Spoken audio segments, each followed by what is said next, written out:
Welcome to my channel. Let us look at this wonderful equation. Solve for x, given that 2 raised to power x minus 3 times 8 raised to power x squared plus 2 is equal to 128. So the first thing we're going to do is just rewrite each and every term to a common base. And in this case, the smallest base is base 2. So we can rewrite this as 2 raised to power x minus 3. And we can write 8 as 2 raised to power 3. So we have 2 raised to power 3 into the original power, which was x squared plus 2 is equal to 128. And you can write 128 as 2 raised to power 7. So from the laws of indices, these are the same. And there's a product between them.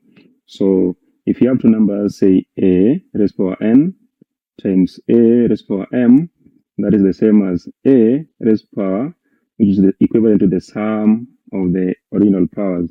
So it means here we're going to have 2 raised to power x minus 3. Then you add that to the other power, that is 3 into x squared plus 2. And that's equal to 2 raised to power 7. Again, the bases are the same. 2 is equal to 2. So it therefore means that the powers are also the same. So it means we have x minus 3 plus 3x squared, that is if you open up this bracket, plus 6 is equal to 7. So let us collect like terms.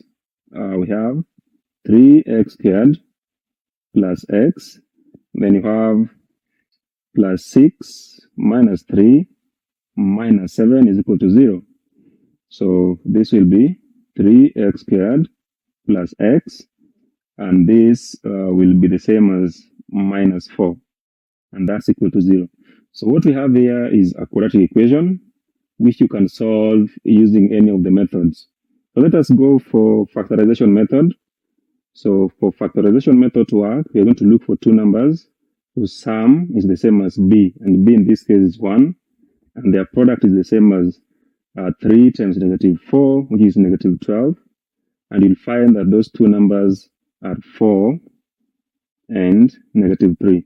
So we just split b, which is 1, into 4 and negative 3. So we're going to have 3x squared minus 3x plus 4x minus 4 is equal to 0.